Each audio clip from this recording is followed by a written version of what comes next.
Hey everybody, welcome back to Language of the Bible. I'm Harry, and today we continue our study in the Gospel of Mark. Last time we covered Mark chapter 1, verses 21 through 27, where we saw Jesus teaching at the synagogue, and we saw the people in attendance marvel at the authority behind his teachings, because Jesus, unlike the rabbis of his day, the first century, he did not quote other human authorities when he taught. We saw that in Numbers chapter 24, Deuteronomy chapter 18, and Isaiah chapter 42, we see three different Old Testament passages that indicate that the Messiah would be a teacher of Torah, or a second Moses, if you will. We saw how in Zechariah chapter 13, it said that the Messiah would remove the unclean spirit from the nation of Israel. And we saw that in Jewish literature, that is Second Temple Jewish literature, this passage in Zechariah chapter 13 was associated with the Messiah, and it was associated with exorcisms. We saw that in Numbers chapter 24, the Messiah is to destroy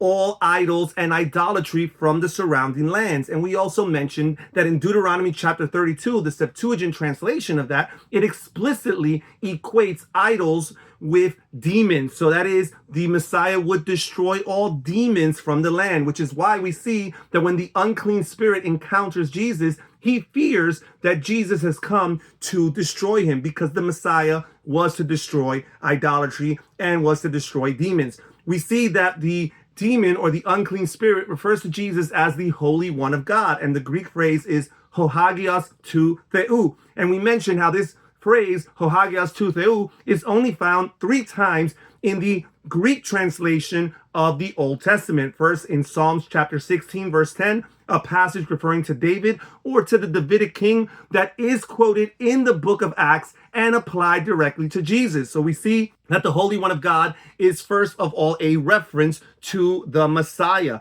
A second place where this phrase is used is in Judges chapter 13, verse 7, where it's applied to the Nazarite. And we've already discussed that Jesus may have been a Nazarite, that is, a child or an infant devoted to God, in the vein of personalities like Samuel and Samson from the Old Testament. A third place where this phrase is used is in Psalms chapter 106, verse 16, where it applies to Aaron, the first high priest. And we've already discussed how Jesus in the New Testament is presented as a high priest. So all of these 3 occurrences of hohagios tou theou shed light on what the demon or what the unclean spirit is referring to as he addresses Jesus. We also discussed last time how King David and King Solomon were considered within Jewish tradition to have been exorcists of sorts, which is no surprise that their descendant, the Messiah, would be expected to be an exorcist as well. Now, we are told that Jesus rebukes the unclean spirit, the Greek word epitimao, which is the same word used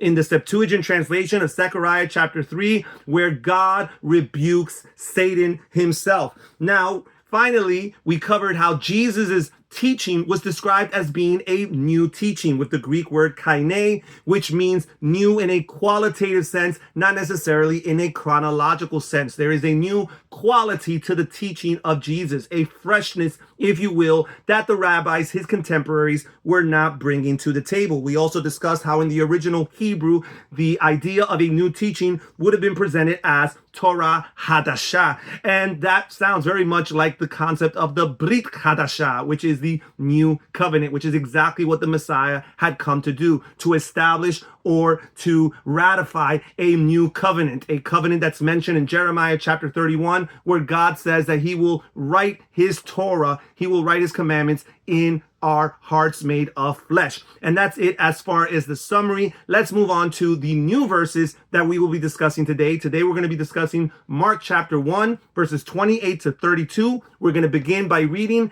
and then we will proceed to comment on these verses. And it says in Mark chapter 1, verse 28, immediately, the news about him, the news about Jesus, spread everywhere into all the surrounding region of Galilee. And immediately after they left the synagogue, they entered the house of Simon and Andrew with James and John. Now, Simon's mother-in-law was lying sick with a fever, and they immediately spoke to Jesus about her. And he came to her, and he raised her up, and taking her by the hand, and the fever left her, and she served them. So for starters, we see here that the report of Jesus began to spread wide and far. And the Greek word for report is the word akoe. And the use of akoe is reminiscent of Isaiah chapter 52 verse 7 and Isaiah chapter 53 verse 1, where this word akoe is found in both of these passages. And these two passages, Isaiah 52 verse 7 and Isaiah 53 verse 1, they serve or function as an inclusio. An inclusio is a literary device where two passages with similar terminology are used to bracket the text within, isolating a single literary unit. That is, this verses between 52 verse 7 and 53 verse 1 is a literary unit.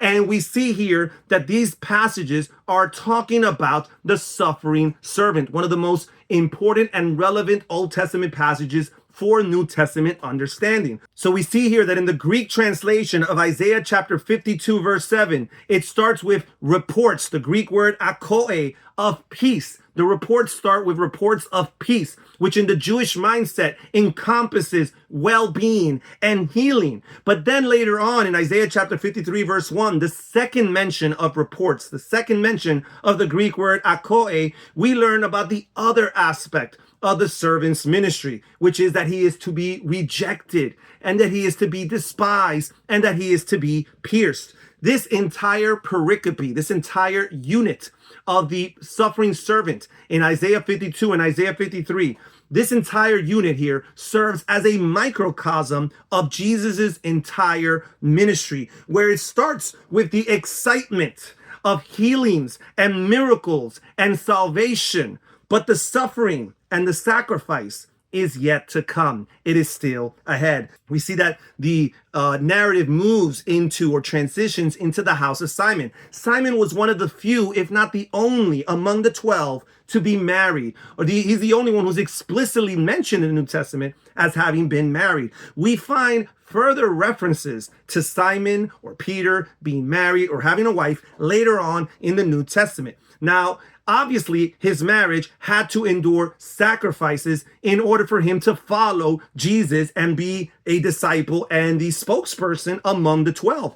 There is nothing, however, that indicates in the New Testament that he wasn't faithful to his marital vows. Now, it tells us that Jesus grabbed the hand of Simon's mother-in-law, the Greek word krateo. This word has connotations of might, of power, and of military victory. We've already discussed how Jesus in the Gospel of Mark is presented as the Yahweh warrior figure that's depicted in the second half of Isaiah's prophecy. Now, a very similar phrase to the one used here in Mark chapter 1, verse 31, where the words krateo and the words kairos, to grab the hands, the Greek word krateo for grabbing and the Greek word kairos for hand. This similar phrase is actually found in Isaiah chapter 42 verse 6, where God is the one who's grabbing on to the servant, the Messiah, and he is empowering him in order that he might become a light to the nations.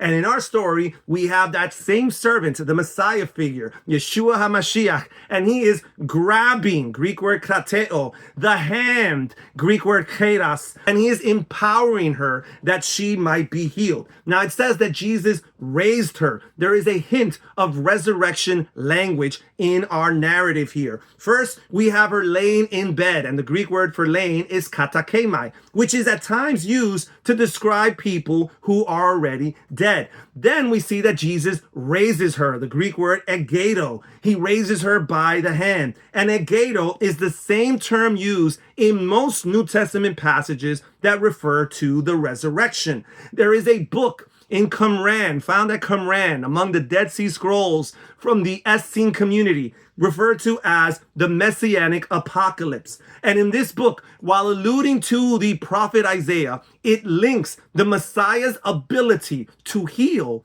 with his ability to raise people from the dead. So there's already a link in Jewish tradition between the Messiah's ability to be a healer and also the Messiah's ability to raise people from the dead. Now the text tells us that the fever left her immediately, and the Greek word translated as left her is the word aphiemi. And we have seen this verb used many times already within the first chapter of Mark's gospel. And we will continue to see him use it throughout. We see that people are called to repent and to let go of their sins, the Greek word aphiemi. We see that the disciples are called to leave behind their livelihoods and leave behind their priorities, the Greek word aphiemi.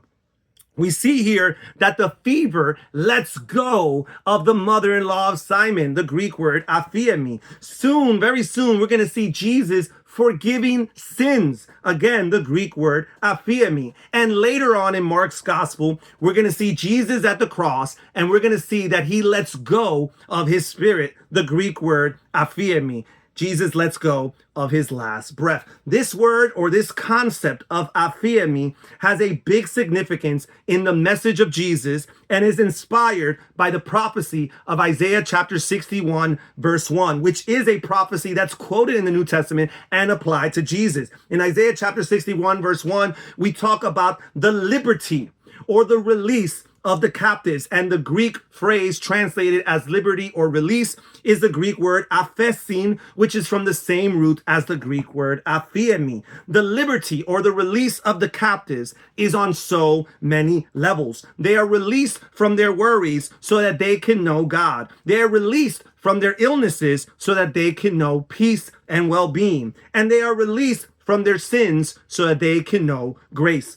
This would have been Jesus' first official healing of a potentially non-life-threatening disease. Although it's up for debate whether or not it was life-threatening, since in antiquity, people did often die, though not always, due to a fever. And the Gospel of Luke in particular describes her fever as being a high fever. Now, Mark does not emphasize the gravity of her sickness in his gospel, but we should take into consideration that this healing was done in privacy, within the privacy of Simon and Andrew's home, and with only a few witnesses. Only the first of Jesus' followers were included as witnesses to this miracle. This level of privacy and secrecy would have prevented any potential controversy from Jesus' future opponents, considering the fact that this healing did take place on the Sabbath after all. And that's it for today's video, guys. Thank you so much for joining us here at Language of the Bible. Please comment down below with any questions, any concerns, any disagreements, or any prayer requests. We're here to listen. Take care and God bless. Bye-bye.